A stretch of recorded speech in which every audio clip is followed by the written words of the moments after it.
13h56, faltam 4 para as 4 da tarde. Bom, estou recebendo hoje aqui um trio maravilhoso que vamos bater um papo. Estou recebendo Bruno Cassiano, coordenador do Núcleo de Práticas Jurídicas do Centro Universitário Estácio da Amazônia, e Kátia Lima, advogada, orientadora do Núcleo de Práticas Jurídicas do Centro Universitário Estácio da Amazônia. E ainda o acadêmico, é isso? O acadêmico é Agno, é? Agno Pereira de Alencar. É que ele chegou ainda há pouco, eu não tinha nem visto o nome aqui. E ele escreve mais como doutor do que advogado, né? Tá vendo? Verdade. Não é médico aqui tem as...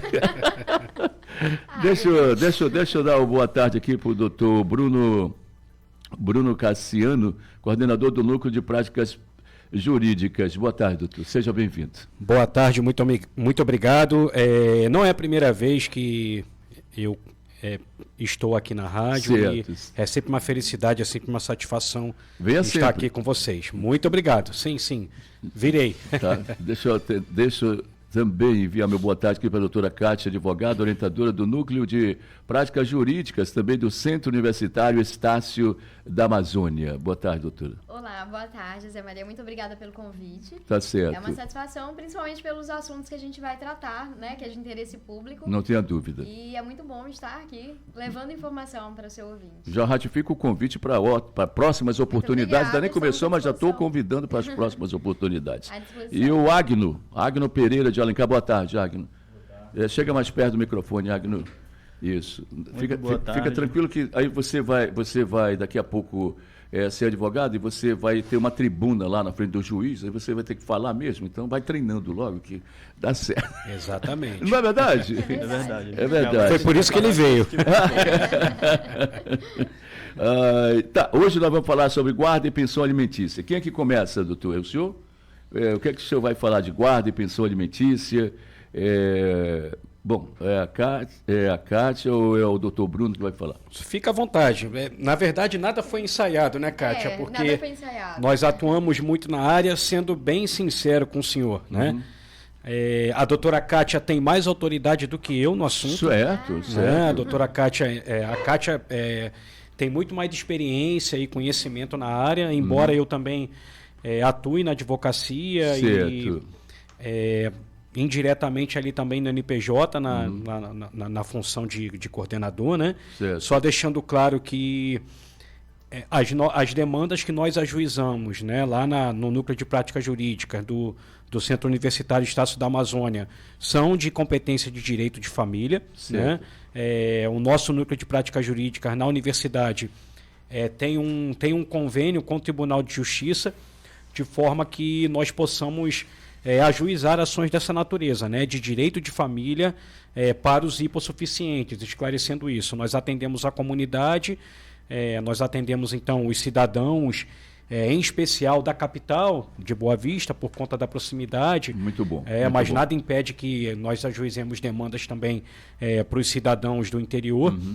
E para os hipossuficientes, aqueles que oferem renda de até 3 salários mínimos.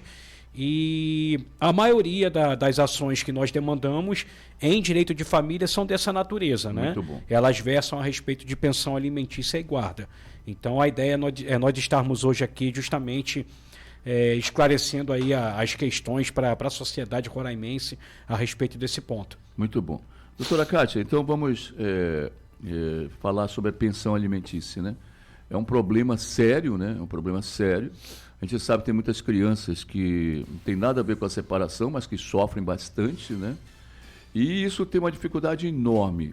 Esse instrumento que vocês colocam à disposição da sociedade, da comunidade, sem sombra de dúvida, é importante, porque muitas vezes a pessoa não tem como contratar um advogado para que ele possa obter a pensão. Eu queria que a senhora falasse de uma maneira bem simples, para que o meu ouvinte possa entender, a situação de pensão de família. Quem tem direito, como é que pode requerer e quais esses trâmites preliminares. Então, os alimentos que a gente chama, né, a pensão alimentícia conhecida no geral, certo, são inúmeras dúvidas recorrentes, principalmente quanto devo pedir. Isso. Né? A começar pelo percentual. As pessoas, elas têm uma visão equivocada, né? Muitas vezes chegam pra gente e dizem: doutora, eu quero os 30% que eu tenho direito. E na verdade não é isso, a gente já começa esclarecendo. Porque o às parâmetro. Vezes, porque às vezes também o pai lá da criança que ela vai requerer tem mais de um filho, né? Sim, sim. Também então, tem isso. Então, os alimentos, eles são determinados de acordo com a análise da capacidade financeira do genitor ou genitora, pai certo. ou mãe, de quem vai pagar, né? Certo. Do alimentante. Uhum. E a necessidade do menor. Eu digo sempre que o menor que demanda uma atenção maior, por exemplo, ele tem uma limitação na saúde, com certeza ele vai ter mais necessidade do que a criança que é saudável. Verdade. Não é?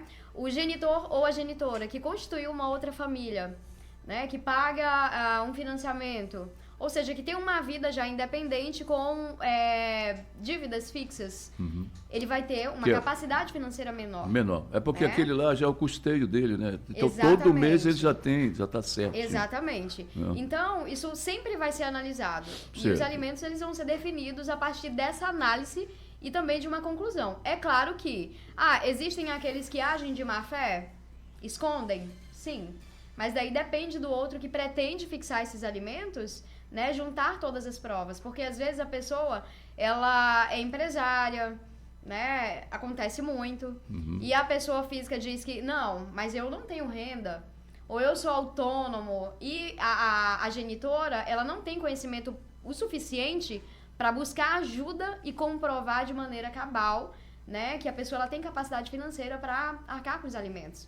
Porque como a gente falava antes do intervalo, a criança, ela não precisa dos alimentos para alimentar, né, ao pé da letra, não é para o alimento em si. Eu sei, não está falando do leite, do feijão e do arroz. Não. A gente está Desde falando... a água, a energia, saúde, vestir, calçar, né, tudo isso inclui.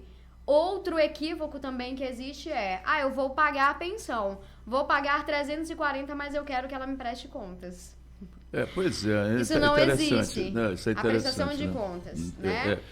Essa prestação de conta não existe legalmente, dever, né? Não existe. Agora, é claro, existem casos e casos. É verdade. Por exemplo, uma criança que ganha título de alimentos 500, que é a nossa realidade lá no NPJ, 350, no máximo 700, certo. Né? A gente não vai falar em prestação de contas. Isso é verdade. Né? Você vai hoje ao mercado, compra o mínimo com R$700, que não dá para o mês para uma criança. Verdade. Né?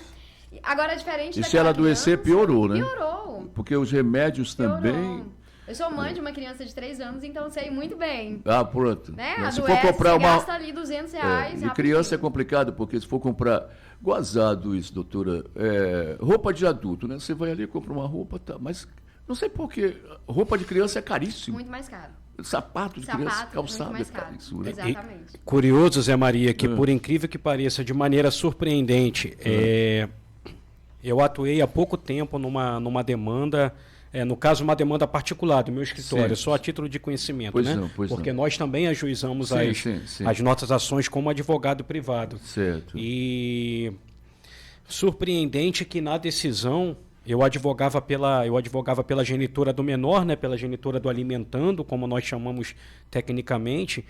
E o magistrado, na decisão dele, afirmou que, pelo fato de que a criança tinha tenra idade, a necessidade da criança não era muito grande. Não, é uma criança pequena, então não demanda muito gasto. A gente para pensar... onde demanda mais gastos. É onde demanda Porque, mais na verdade, o adulto, uma criança, um adolescente, ele come qualquer coisa. Qualquer coisa que eu estou dizendo, ele come o feijão, o arroz, ele pode comer um frango e tal. Tem crianças que têm alguns problemas e tudo mais, por exemplo, já não pode a comer... criança com intolerância à lactose. Pronto, era isso que eu ia falar, intolerância à lactose. Pronto. Né? E aí já... É tudo complicado, né? Muito mais complicado. Essas condições especiais, assim como uma criança que por acaso seja portadora de uma doença crônica, que necessite de medicação constante, a aquisição de remédio de alto custo, são situações peculiares que são levadas em conta também. Né? Doutora, está incluído transporte nisso também? Porque, por exemplo, eu sou pai de um autista, né? Meu filho é autista, ele vai fazer 10 anos agora. Meu Deus, o que a gente roda todos os dias nas terapias, de um ponto da cidade a outro, final do mês, quando você computa, e só em gasolina, sabe, é bem pesado, sabe? Sim, as terapias, né, quando não tem, porque nem sempre a criança vai ter o acesso ao público, né? A terapia fornecida você tem que pagar, tem que bancar, né? E são muitos gastos, é verdade, né? Transporte, tudo, inclui tudo. Inclui tudo. E só voltando ao raciocínio de antes em relação à prestação de contas, existem casos e casos. Por exemplo, existem casos que o menor ele recebe um valor considerável, Sim. mais de 5 mil, 6 mil, 10 mil.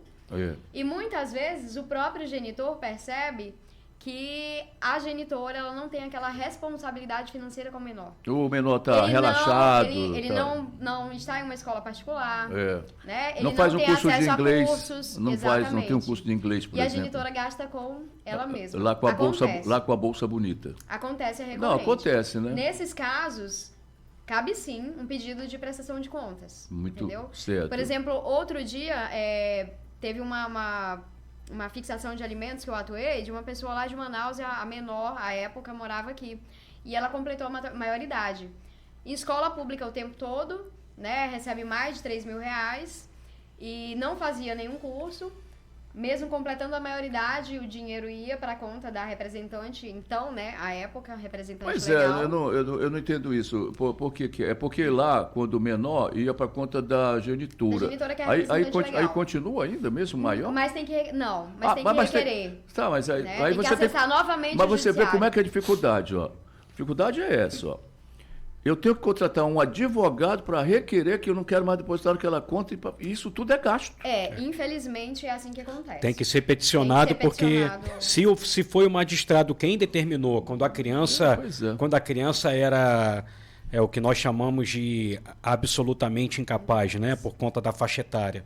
Se foi o magistrado quem determinou que a pensão deveria ser depositada na conta da genitora, somente o magistrado quem pode. Pois é, mas isso é contra o bom senso. A Câmara Federal, o Senado, algum senador, algum deputado estadual não, federal, já podia ter pensado em colocar na Constituição, em colocar no processo civil, seja lá o processo civil. Regulado por uma lei específica, né? A lei federal. Na lei, né?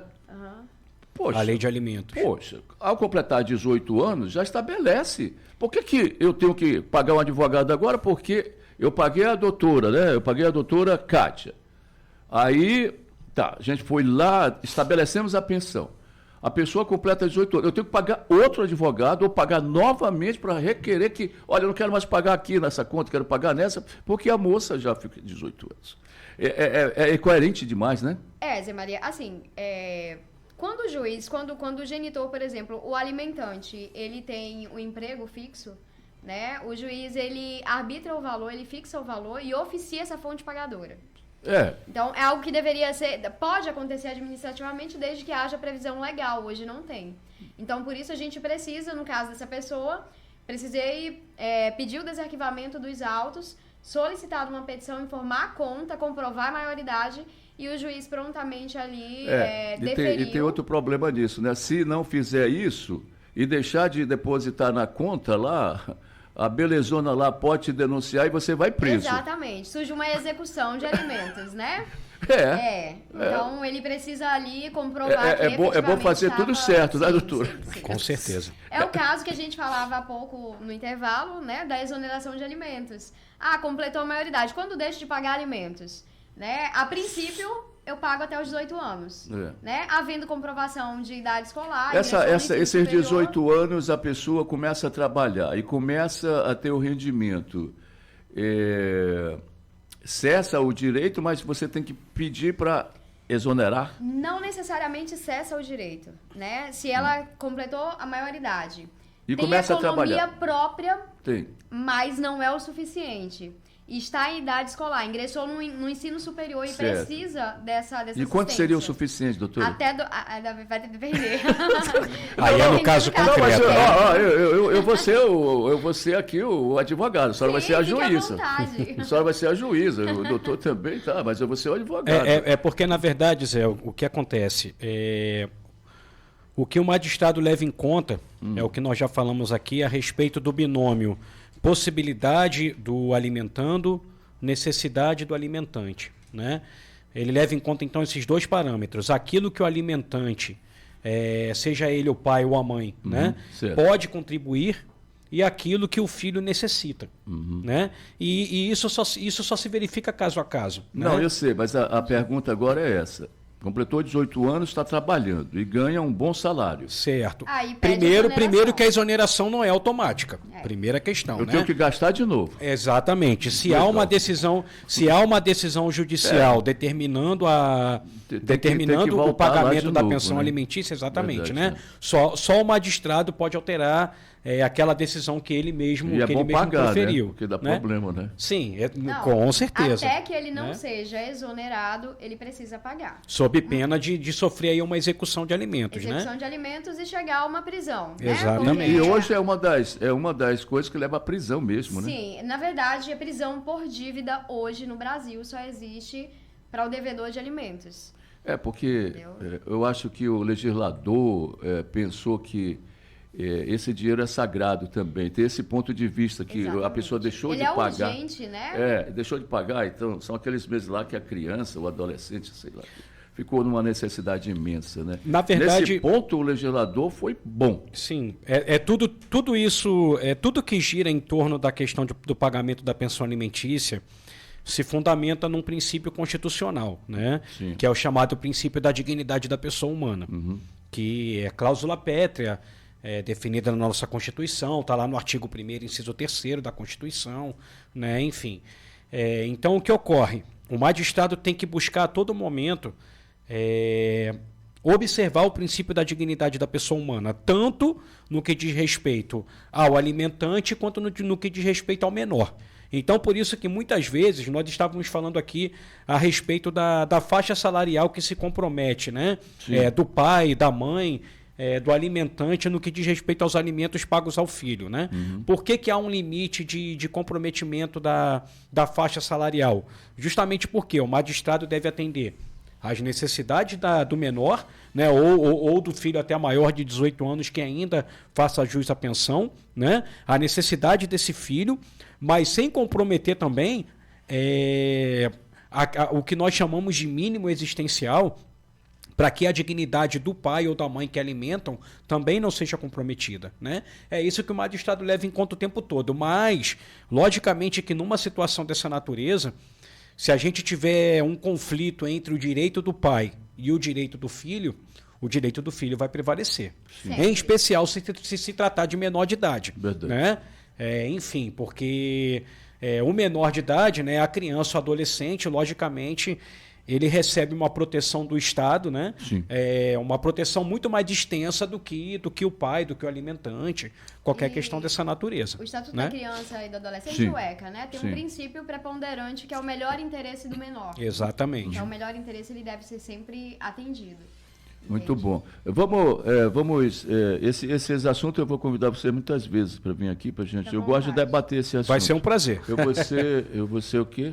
Sim, eu vou ser o advogado, vocês vão ser juiz. Não é advogado que né, que fica lá teimando, né? Então, tá. Vou falar aqui para o Agno que o advogado tem que ser teimoso, ele tem que saber. Buscar sempre ali. Ele tem que saber, ele tem que sempre estar atento e atento ao que ele está fazendo, né? E pedir sempre a palavra com conhecimento, aí o juiz passa a respeitar o advogado. Senão, meu amigo. Sim, senão vai ficar difícil. Você precisa ter o mínimo, né? O de mínimo. domínio sobre o que está falando. É verdade. É fato. É verdade. Aliás, isso serve em todos os segmentos, né? todos. Em todos os segmentos. Eu vou perguntar para ambos, tanto o doutor Bruno e para a doutora Kátia, a questão da guarda. Agora tem guarda compartilhada, tem guarda, não sei, vários tipos, né? E aí vocês, como esses especialistas, gostaria que você desse uma pequena explanação, né? No sentido de que, como é que é feita a guarda? A questão da guarda, né? Quando nós falamos a respeito de guarda compartilhada, a gente verifica que tem muito equívoco.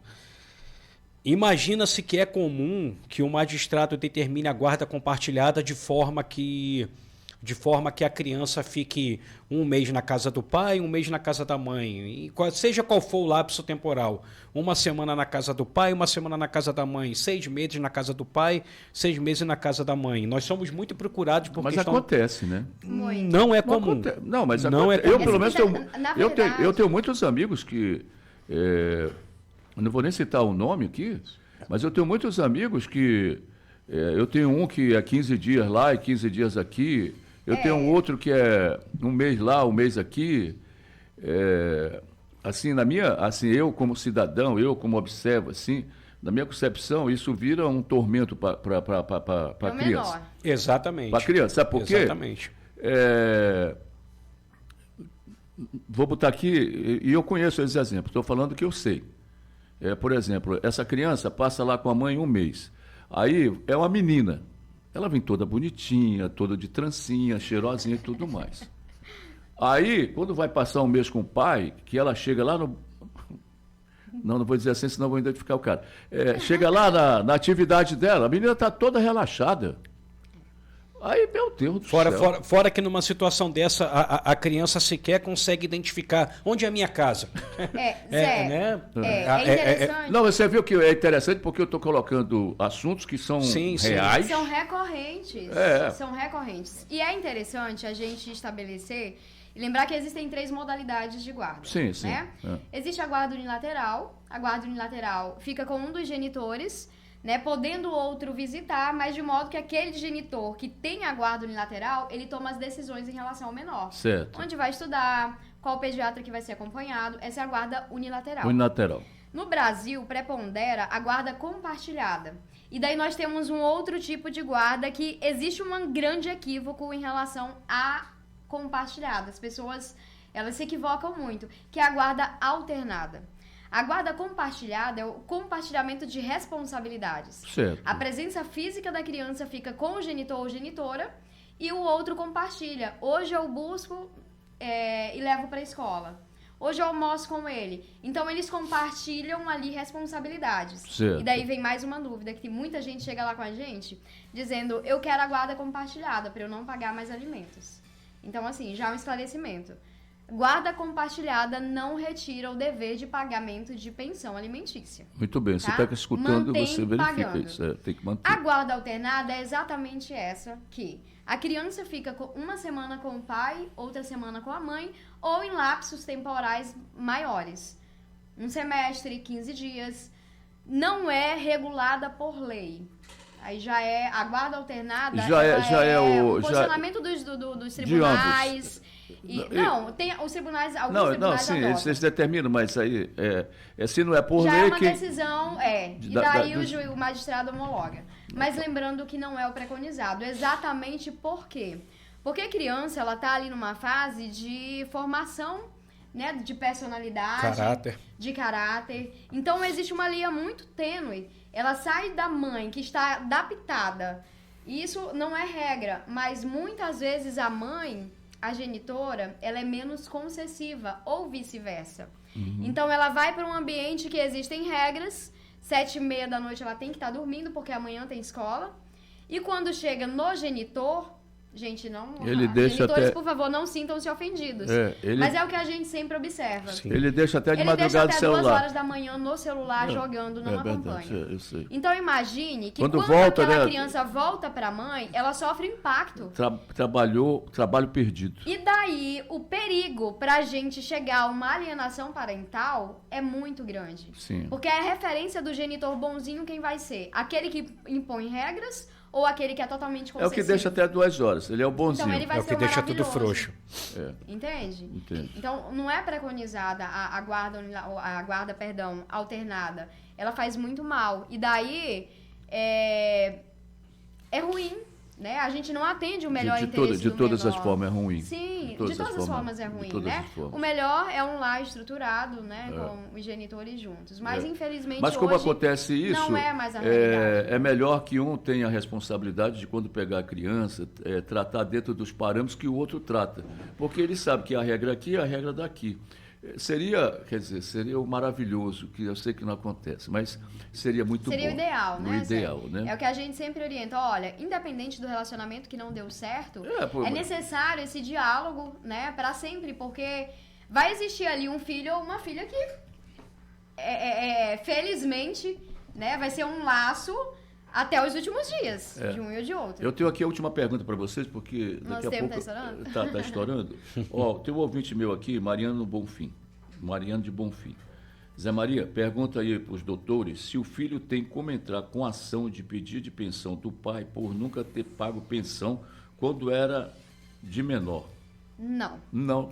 Se for estabelecido quando era menor, ele completou a maioridade, e é uma dúvida constante, por exemplo, o juiz determinou e o pai não pagou. Aquele menor ficou aquele tempo todo desassistido e depois completou a maioridade. Ele tem direito, ele tem 2 anos para ajuizar uma ação e pedir tudo para trás. Agora, se nunca foi estabelecido, a resposta é não. Mariana, a resposta é não. Deve ser pai que nunca pagou. E eu acho que ele gostou da resposta. Mariano, essa pergunta aqui tem tudo a ver. Deixa eu falar contigo. Sobe o microfone um pouquinho aí, dá uma boa tarde. Sobe o microfone um pouquinho assim. Sobe. Isso, garoto. É assim, rapaz. Aprendendo aqui.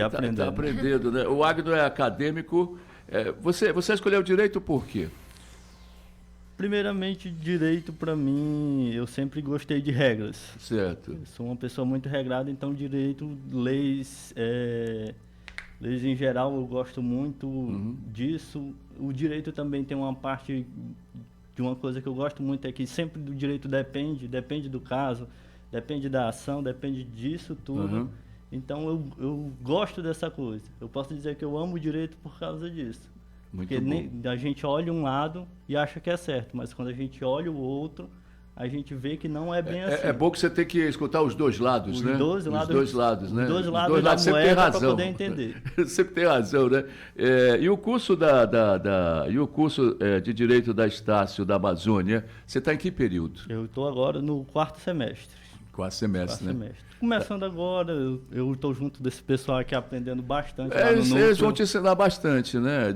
A gente aprende discutindo, né? Você viu a discussão aqui? Aprendi bastante, né? Meu ouvinte aprendeu bastante. A gente só aprende, na verdade, doutor, fazendo. É verdade. Fazendo na prática.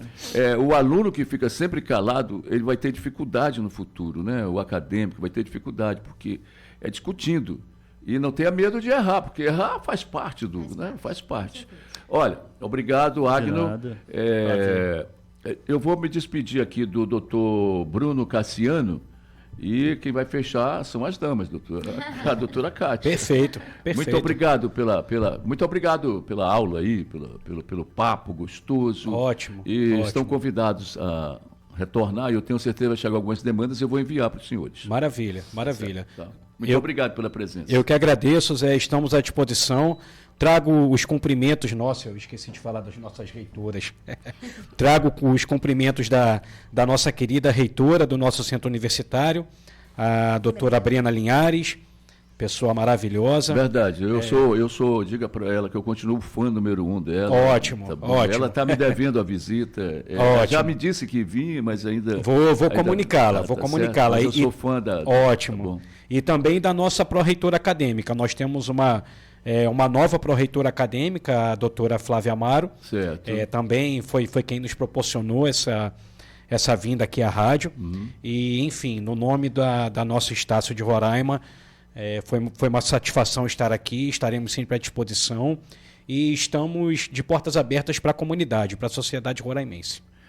A Estácio é bom que está sendo comandada pelas mulheres. As mulheres é que têm o talento de dominar esse planeta. Inquestionável. Tendo em vista isso, inquestionável. Eu vou também agradecer assim, com muito carinho a presença da doutora Cátia Lima. Muito obrigado. Obrigada, Zé. Uma experiência maravilhosa. Esses assuntos eles são bem interessantes. Eu particularmente... Eu falei para o senhor que ela dominava, demais. Não falei? É verdade. Eu gosto demais. Eu acredito que a gente contribuiu com algo de conhecimento. Não tenha dúvida. Conhecimento para qualquer pessoa é sempre inesgotável. Aliás, eu digo também, doutora, não espere herança, mas aprenda, tenha conhecimento, porque ele é só seu. Sim. Ninguém tira de você. Exatamente. Conhecimento é de cada um.